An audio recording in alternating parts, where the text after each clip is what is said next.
एक लड़का जब करीब करीब 10 वर्ष का था तभी उसकी माँ की मौत हो जाती है। फिर उसकी देखरेख उसके पिताजी करते हैं। जब वो लड़का शादी की योग्य होता है तब उसके पिताजी उसकी शादी कर देते हैं। फिर एक दिन उसके पिताजी अपनी बहू को धन का लालच दे करके अपनी बहू के साथ संबंध बनाने लगते हैं। एक दिन वह लड़का अपने पिताजी और अपनी बीवी को एक साथ संबंध बनाते हुए देख लेता है। फिर जो हुआ आगे आप लोगों को विस्तार से बताएंगे। नमस्कार, हम अजीत यादव शेरा भाई, हमारे इस चैनल में आप सबका बहुत बहुत स्वागत है। अगर आप लोग हमारे इस चैनल को सब्सक्राइब नहीं किए हो तो चैनल को सब्सक्राइब जरूर करें, लाइक करें, कमेंट करें। अब कहानी विस्तार से। यह कहानी है उत्तराखंड के प्रीतमपुर की। यहीं के रहने वाले श्यामदेव जी, इनके पत्नी का नाम नर्मदा देवी होता है। श्यामदेव जी पेशे से सरकारी अध्यापक थे। वे अपने ही गांव के प्राथमिक विद्यालय में अध्यापन का कार्य करते थे, अर्थात बच्चों को पढ़ाते थे, शिक्षक थे। श्यामदेव जी का एक ही बेटा था जिसका नाम था सुरेश। सुरेश बड़ा ही भोला किस्म का लड़का था। सुरेश अपनी माँ से बहुत अधिक प्यार करता था और अपने पिताजी से बहुत अधिक डरता भी था, क्योंकि उसके पिताजी श्यामदेव जी रोज घर पर उसे शाम को अपने पास बैठा करके पढ़ाया करते थे। सुरेश अपने पिताजी के साथ स्कूल जाता था, स्कूल में पढ़ने के लिए, जिस स्कूल में उसके पिताजी अध्यापन का कार्य करते थे, पढ़ाते थे। कभी कभी सुरेश को जो चीज पढ़ाते थे, श्यामदेव जी जो चीज अपने बेटे सुरेश को पढ़ाते थे, बाद में उससे पूछते थे। जब उससे नहीं आता था तो उसको बहुत अधिक डांटते थे, कभी कभी तो उसको मार भी देते थे। इसीलिए सुरेश अपने पिताजी से बहुत अधिक डरता था। वह हमेशा अपनी माँ की खोज खबर लेता था। उसकी माँ जहां रहती थी वह अपनी माँ के साथ वहीं रहता था। जब कभी कभी अपनी माँ को नहीं देखता था तो वह पागल सा हो जाता था। इसीलिए नर्मदा देवी अपने बेटे से बहुत अधिक प्यार करती थी। अब धीरे धीरे समय बीत रहा था। परिवार के सभी लोग हंसी खुशी से अपना समय व्यतीत कर रहे थे। एक दिन की बात है, बारिश का समय था। बारिश बड़े जोरों से हो रही थी। द्वार पर उनकी एक गाय खूंटे में बंधी पड़ी थी। तेज बारिश के कारण भीग रही थी और भीज करके कांप रही थी। तभी नर्मदा देवी सोचती हैं कि गाय को घर के बरामदे में बांध दूं, नहीं तो गाय बीमार हो जाएगी। यही बात सोच करके नर्मदा देवी गाय को बरामदे में लाने के लिए बाहर चल देती हैं। पानी तो बरस ही रहा था। तभी अचानक उनके ऊपर वज्रपात हो जाता है, अर्थात उनके ऊपर आकाशीय बिजली गिर जाती है। बिजली की चपेट में आने से नर्मदा देवी की वहीं मौत हो जाती है। अब सुरेश अपनी माँ को मरा हुआ जान करके अपनी माँ के शव से लिपट करके खूब रोता है। मास्टर साहब भी खूब रोते हैं। उस वक्त सुरेश की उम्र लगभग 10 वर्ष के आसपास थी। जब सभी लोग नर्मदा देवी की शव को श्मशान घाट पर लेकर के जा रहे थे, तब सुरेश अपनी माँ के अर्थी को पकड़ करके पीछे दौड़ता हुआ जा रहा था, रोता हुआ दौड़ता हुआ जा रहा था। तब गांव की औरतें उसे पकड़ करके समझाती बुझाती हैं, पर वह रोता रहता है। बच्चा था, रोता रहता है। इधर श्मशान घाट पर श्यामदेव जी अपनी पत्नी की अंत्येष्टि क्रिया संपन्न करके घर पर आते हैं। लोगों की मदद को लेकर के श्यामदेव जी मास्टर साहब अपने पत्नी की अंत्येष्टि संस्कार करके घर पर आते हैं। अब श्यामदेव जी 13वीं क्रिया संपन्न करके अपने बेटे सुरेश को लेकर के समय व्यतीत करने लगते हैं। सुबह होने पर खुद ही घर का सारा काम करते थे मास्टर साहब। फिर खाना बनाकर सुरेश को खिलाते थे। फिर स्वयं खाना खा करके सुरेश को अपने साथ लेकर के विद्यालय जाते थे। सुरेश अपने क्लास में पढ़ता था और मास्टर साहब बच्चों को पढ़ाते थे। ऐसे ही धीरे धीरे समय व्यतीत हो रहा था। जब सुरेश कुछ और बड़ा हुआ तब उसके पिता श्यामदेव जी अपने बेटे सुरेश का नाम एक अच्छे कॉलेज में लिखवा देते हैं, एडमिशन करा देते हैं। अब सुरेश मन लगा करके उस कॉलेज में पढ़ने लगता है। ऐसे ही धीरे धीरे कुछ और समय व्यतीत होता है। अब एक दिन सुरेश की कॉलेज की पढ़ाई पूरी हो जाती है। तभी एक दिन सुरेश के मामा जी एक लड़की वाले को लेकर के सुरेश के घर पर आते हैं, सुरेश की शादी कराने के लिए। सुरेश के मामा का नाम राम विलास होता है। सुरेश के मामा अपने जीजा श्यामदेव जी से कहते हैं, जीजा जी अब तक आपने बहुत चूल्हे पर हाथ जार लिए। अब सुरेश की शादी के लिए इन लड़की वाले भाई साहब को लेकर के आया हूं। इनका नाम राम बच्चन है, इनके लड़की का नाम खुशबू है। खुशबू बड़ी खूबसूरत है। ये लीजिए खुशबू का फोटो। मैं खुशबू को देख चुका हूँ। सुरेश के मामा जी तुरंत अपने जीजा जी को खुशबू का फोटो निकाल करके देते हैं। फोटो को देखते ही मास्टर साहब खुशबू को पसंद कर लेते हैं। कहते हैं भाई लड़की तो हमें पसंद है। इतने में मीठा पानी लेकर के, गुड़ पानी लेकर के सुरेश घर से बाहर निकलता है। मेहमानों को पानी जलपान कराने के लिए, पानी पिलाने के लिए। तभी लड़की के पिता रामबचन से सुरेश के मामा रामविलास जी कहते हैं कि लो भाई लड़का आ गया, देख लो यही लड़का है, इसका नाम सुरेश है, मेरा भांजा है। आपको अगर यह पसंद है तो बात आगे बढ़ाऊं। तब लड़की के पिता रामबचन जी कहते हैं हमें लड़का पसंद है। अब बात को आगे बढ़ाइए आप। अब शादी का डेट पक्की करा दो, और हाँ अभी यही एक ब्राह्मण को बुला दो, आज ही लग्न का मुहूर्त देख करके शादी का डेट पक्की हो जाए। और दहेज में मास्टर साहब को क्या क्या चाहिए जरा हमें पता चल जाएगा तो बड़ा अच्छा होगा। तभी सुरेश के पिताजी श्यामदेव जी बोल पड़ते हैं हमारी कोई मांग नहीं है, आप अपने शक्ति के अनुसार जो कुछ भी देना चाहते हैं आप दे सकते हैं, इसमें कोई रोक टोक नहीं है। ना हो सके तो मत देना, हमें भगवान ने बहुत पैसा दिया है, हमें आपकी बेटी मिल जाए बस हमें यही बहुत है। सुरेश के मामा अपने जीजा की बात को सुनकर हंसने लगते हैं। तभी एक पंडित जी को फोन करके मास्टर साहब बुला लेते हैं। पंडित जी कुछ ही समय में मास्टर साहब के घर पर हाजिर हो जाते हैं। लोगों के कहने पर पंडित जी पत्रा देखकर शादी का मुहूर्त बताते हैं। उसी दिन शादी पक्की हो जाती है। जब पंडित जी मुहूर्त बताते हैं कि फला तारीख को शादी का मुहूर्त अच्छा है तो उसी दिन शादी का डेट रख दिया जाता है। जिस दिन सुरेश की शादी थी मास्टर साहब बड़े धूमधाम से गाजे बाजे के साथ अपने बेटे की बारात लेकर के रामबचन जी के घर पर पहुंचते हैं। इधर सुरेश को आज अपनी माँ की बड़ी याद आती है कि अगर माँ होती तो कितना खुश होती, कितने आनंदित होती और पता नहीं क्या क्या करती। इधर लोग बारात लेकर के जब रामबचन के घर पहुंचते हैं, रामबचन जी सभी बारातियों का खूब खातिरदारी करते हैं।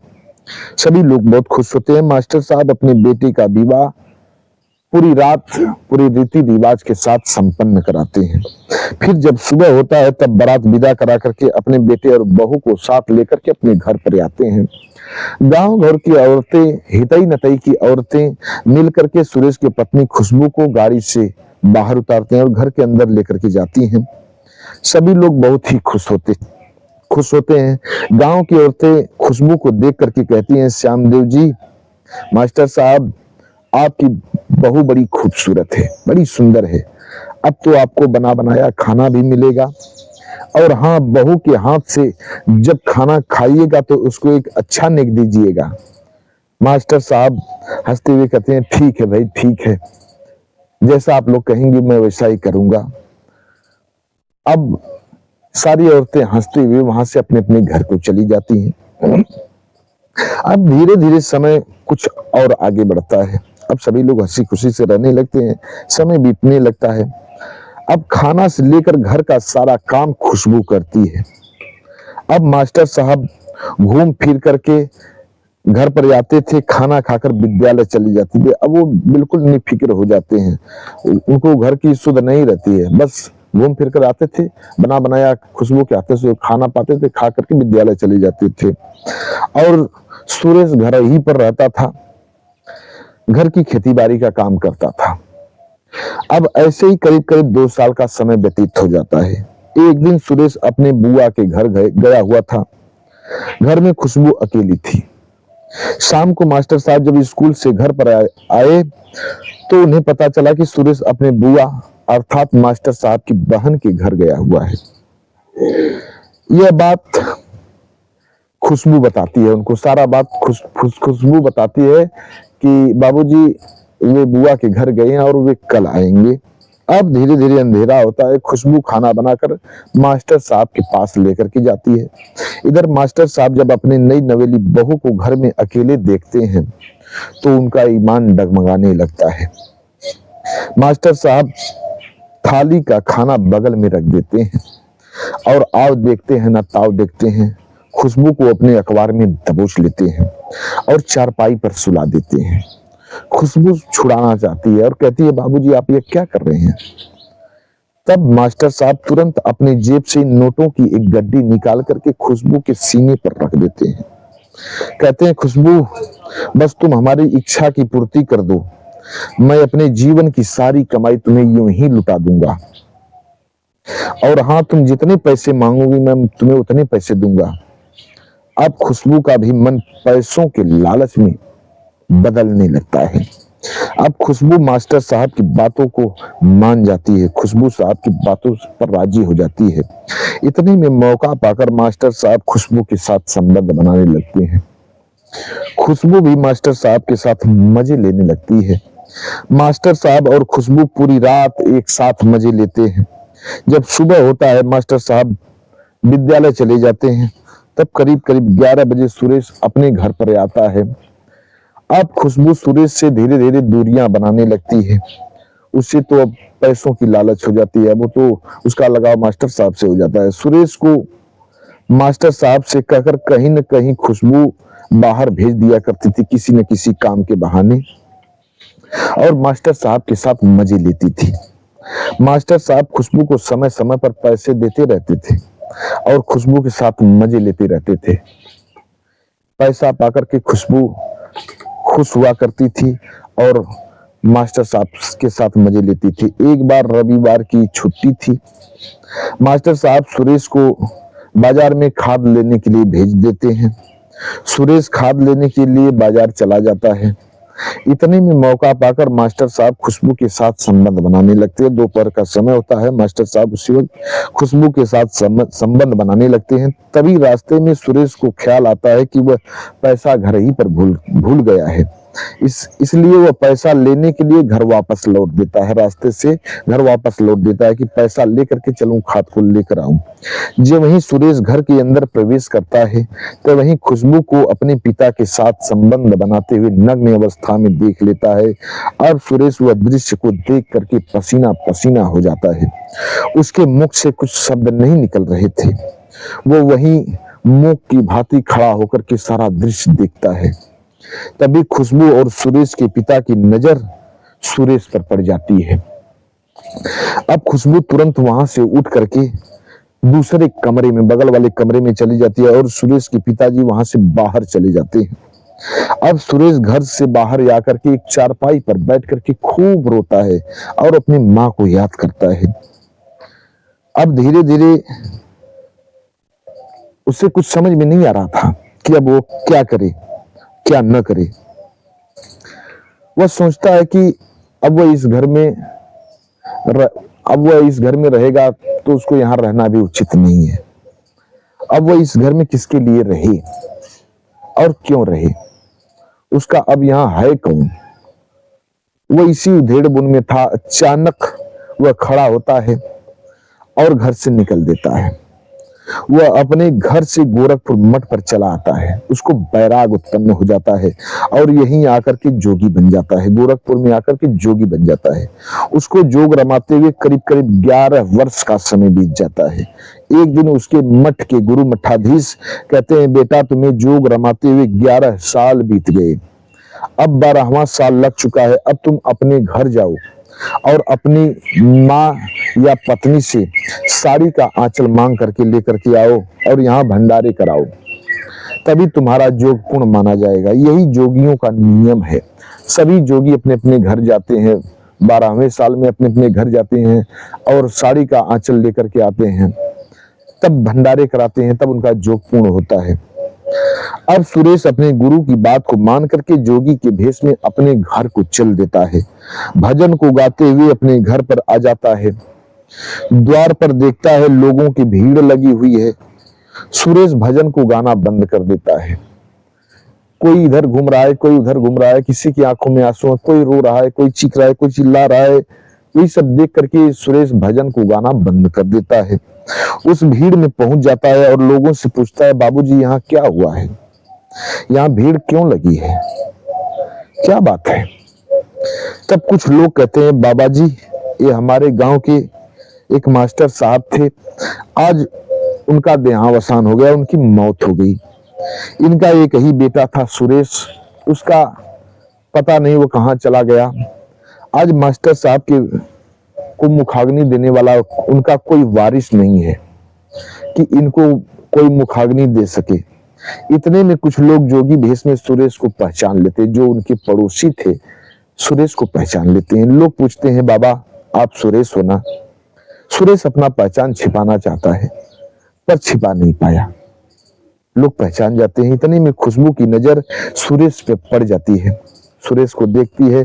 खुशबू दौड़ करके सुरेश के कदमों में आकर के गिर जाती है और रोते हुए कहती है, स्वामी आप घर को छोड़ करके चले गए, आज बाबूजी नहीं रहे। बाबूजी हम लोगों को छोड़ करके चले गए। आज बाबूजी का अंत्येष्टि संस्कार आप ही के हाथों होना, लगता है कि आप ही के हाथों लिखा हुआ था। आज बाबू जी को आप ही के द्वारा अंत्येष्टि संस्कार संपन्न करना होगा। फेंक दो यह सरंगी गुदड़ी, स्वामी सरंगी गुदड़ी को फेंक दो। अब हमारा इस दुनिया में आपके सिवा कोई नहीं है। अब आप हमें छोड़ करके मत जाओ स्वामी, हमें छोड़ करके मत जाओ। जब इतनी बात सुरेश सुनता है, रोते हुए कहता है, माँ मैं तो थारा जोगी फकीर, मैं बाबूजी की अंत्येष्टि संस्कार जरूर करूंगा। शायद प्रारब्ध में भी यही लिखा था कि हमारे हाथों बाबूजी का अंत्येष्टि संस्कार हो। मैं अपने बाबूजी की अंत्येष्टि क्रिया जरूर करूंगा, पर मैं अब इस घर में नहीं रह सकता माँ, अब मैं इस घर में नहीं रह सकता। और हाँ, जिसका कोई नहीं होता माँ, उसका तो ऊपर वाला होता है ना। अब यह घर तुम्हारा है, तुम्हें जो करना है तुम सो कर माँ। और हाँ, अपने आंचल का टुकड़ा तैयार रखना। बाबूजी की अंत्येष्टि संस्कार करके मैं जब ही आऊंगा, तुम मुझे अपने साड़ी का आंचल दे देना। मैं अपने मठ पर चला जाऊंगा, मुझे भंडारा कराना, तब हमारा जोग पूर्ण होगा माँ। अब सुरेश लोगों की मदद को लेकर के अपने पिताजी की अंत्येष्टि संस्कार करने के लिए श्मशान घाट पे जाता है और वहीं अंत्येष्टि संस्कार करता है। फिर इसके बाद घर पर आता है, भजन गाते हुए घर पर जाकर के आवाज लगाता है, माँ साड़ी का आंचल दे दो, माँ साड़ी का आंचल दे दो माँ, नहीं तो हमारा जोग अधूरा रह जाएगा माँ, हमारा जोग अधूरा रह जाएगा। आप सबको बता दो, इतने दिनों में खुशबू को एक भी बच्चा पैदा नहीं हुआ था।